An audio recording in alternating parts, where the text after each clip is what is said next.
श्रम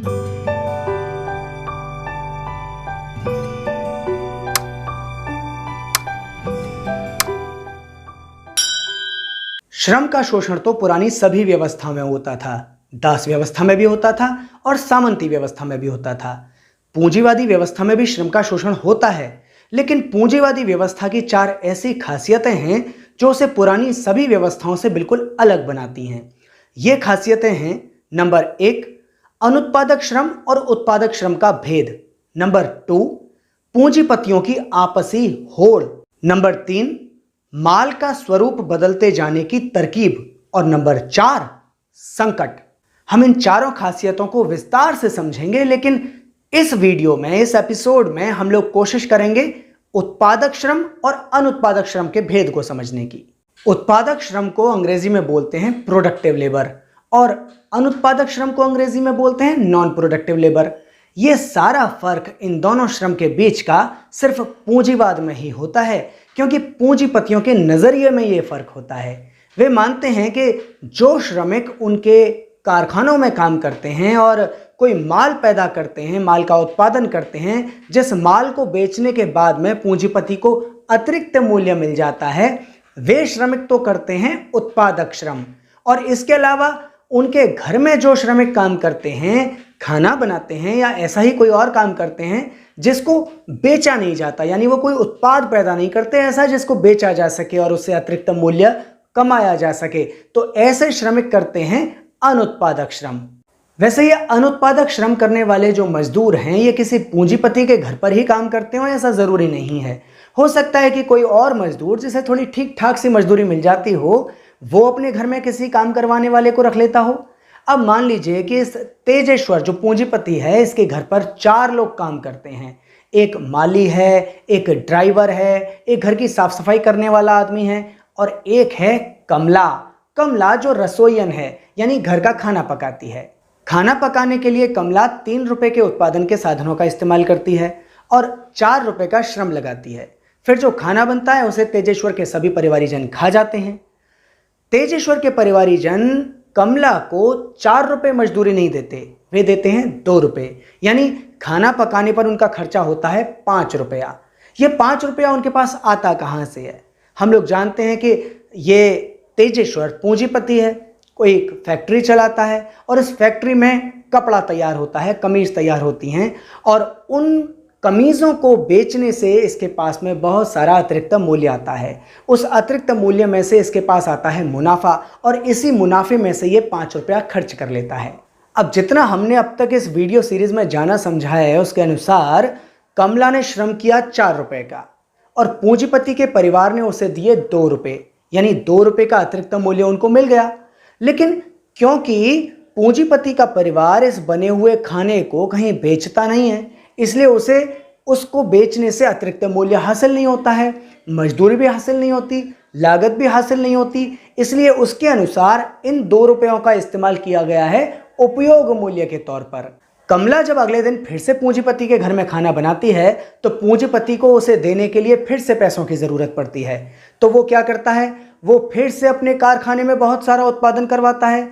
उस उत्पादित माल को बेचकर फिर से अतिरिक्त मूल्य कमाता है और उस अतिरिक्त मूल्य में से फिर से 2 रुपए बचा लेता है, यानी बार बार रोजाना यही क्रम चलता रहता है। इस तरह से पूंजीपति के लिए कमला एक अनुत्पादक श्रमिक है। वो जो श्रम कर रही है वो अनुत्पादक श्रम है। जितनी लागत वो इस खाना पकाने में लगा रही है वो सारी की सारी अनुत्पादक लागत है। अब अजीब बात यह है कि यही कमला अगर किसी होटल में काम कर रही होती, वहां खाना पका रही होती और इसके पकाए हुए खाने को बेचा जाता, तो यही कमला कहलाती उत्पादक श्रमिक। इसके श्रम को कहते उत्पादक श्रम और इसके श्रम को करते समय जो साथ में लागत लगाई जाती उसको कहते उत्पादक लागत। यानी कोई एक श्रमिक जो एक जगह पर अनुत्पादक श्रमिक है, वही दूसरे जगह पर उत्पादक श्रमिक हो सकता है। कोई एक श्रम जो किसी एक जगह पर अनुत्पादक श्रम है, वही दूसरी जगह पर उत्पादक श्रम हो सकता है। जरूर इसमें कोई बुर्जुआ जादूगरी है। आइए समझने की कोशिश करते हैं। अगर हम तेजेश्वर से यानी इस पूंजीपति से कहें कि भैया तुमने तो अपने घर में काम करने वाली, अपने घर में श्रम करने वाली अनुत्पादक श्रमिक कमला के अतिरिक्त मूल्य को हड़प लिया है, तो वो कहेगा नहीं, मैंने ऐसा नहीं किया है। क्यों? क्योंकि मैंने तो उससे जो खाना पकवाया और उसे जो पैसे दिए, इस पूरे प्रोसेस में मेरे पैसे तो बढ़े नहीं, लेकिन वो चालाकी कर रहा है। क्या चालाकी कर रहा है भाई? उसने जो कमला से काम करवाया, अगर वही काम, वही श्रम उसके अपने घर वाले करते तो श्रम तो पूरे 4 रुपए का होता ना। लेकिन उस श्रम में से, उस 4 रुपए में से ये लोग कुछ चोरी नहीं कर सकते थे। चोरी कर सकते थे कमला के श्रम में से, इसलिए चोरी कर ली, 2 रुपए की चोरी। यही 2 रुपए की चोरी उनकी लागत को घटा देती है। यानी जहां एक तरफ कारखाने में काम करने वाले उत्पादक श्रमिकों के श्रम की बदौलत इस तेजेश्वर के, इस पूंजीपति के पैसे बढ़ जाते हैं, वहीं घर पर काम करने वाली कमला यानी जो अनुत्पादक श्रमिक है, उसके श्रम की बदौलत क्या होता है, इनके खर्चे घट जाते हैं। यानी जो होता है वो ये कि ये मालिक, ये पूंजीपति दोनों हाथों से लड्डू बटोरता है। वो कैसे कि एक तरफ तो वो अपने कारखाने में काम करने वाले उत्पादक श्रमिकों के अतिरिक्त मूल्य को हड़प लेता है और दूसरी तरफ अपने घर में काम करने वाले अनुत्पादक श्रमिकों के श्रम की वजह से अपने खर्चों में कटौती कर लेता है। यानी उसका तो दोनों तरफ से फायदा ही फायदा है, श्रम वो बिल्कुल भी करता ही नहीं है। जैसा कि मैंने इस वीडियो की शुरुआत में ही कहा था कि जरूरी नहीं कि अनुत्पादक श्रमिक किसी घर में ही काम करते हों, वे किसी कारखाने में भी काम कर सकते हैं। अब मान लीजिए कि कोई कारखाना है, उसमें बहुत सारे मजदूर काम करते हैं। उन मजदूरों के साथ काम करता है एक सुपरवाइजर। ये दरअसल सीधे सीधे वो काम नहीं करता जो मजदूर काम कर रहे हैं, लेकिन ये व्यवस्था बनाने में मदद करता है। इसकी वजह से इसे हम कहेंगे उत्पादक श्रमिक। लेकिन वहीं पर बहुत सारे सुरक्षा गार्ड हैं, वे ये ध्यान देते हैं, निगरानी करते हैं कि कौन मजदूर कहाँ काम कर रहा है, कहाँ नहीं कर रहा है, कौन कितना ज़्यादा काम कर रहा है, कितना कम काम कर रहा है, इस पर ध्यान देते हैं।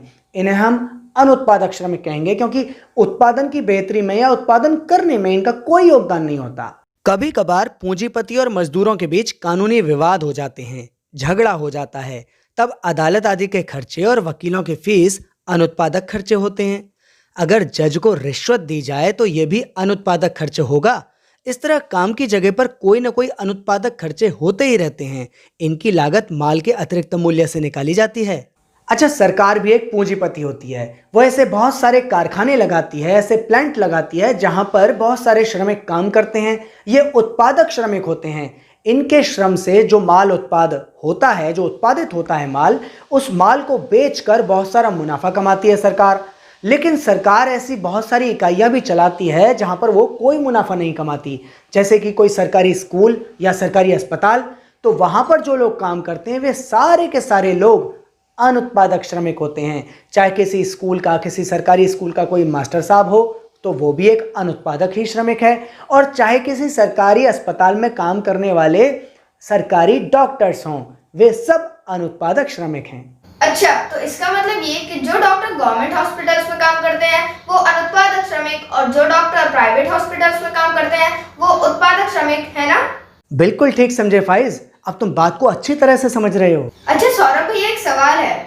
अगर एक दर्जी है, वो उत्पादक श्रमिक है और उसने अपने ही घर पर एक दुकान खोल ली है और उसमें एक दर्जी को काम पर रख लिया है, तो क्या यह मान लिया जाए कि एक उत्पादक श्रमिक ने दूसरे उत्पादक श्रमिक को काम पर रख लिया है? नहीं, यहाँ तुम्हारी समझ में थोड़ी सी कमी है। ये दर्जी जब तक किसी दूसरे मालिक के लिए काम कर रहा था तो वो उत्पादक श्रमिक था, लेकिन जैसे ही उसने अपनी एक दुकान खोल ली और उसमें एक दूसरे श्रमिक को रख लिया अपने लिए काम करने के लिए, तो ये आदमी हो गया अब छोटा पूंजीपति। अच्छा सौरभ भैया, मेरा एक सवाल और है। अगर किसी सरकारी मुफ्त के अस्पताल में एक डॉक्टर काम करते हैं और उन्होंने अपने घर पर एक कामवाली रख ली है, तो उसका पैसा कहाँ से आएगा? समझाता हूँ। सरकारी डॉक्टर जब अपने घर में काम करने वाली बाई को मजदूरी देते हैं तो वो देते हैं अपनी तनख्वाह से। उनको तनख्वाह कहाँ से मिलती है? सरकार से। सरकार वो तनख्वाह कहाँ से दे पाती है? वो पैसे उसके पास कहाँ से आते हैं? वो पैसे उसके पास आते हैं टैक्स से, यानी कि कर से। और ये कर या ये टैक्स उनके पास कहाँ से आता है? सरकार के पास कहाँ से आता है? ये आता है बहुत सारे कारखानों में काम करने वाले उत्पादक श्रमिकों के श्रम से। तो कुल मिलाकर ये एक बाई को दी जाने वाली जो तनख्वाह है उसकी कहानी बड़ी लंबी है।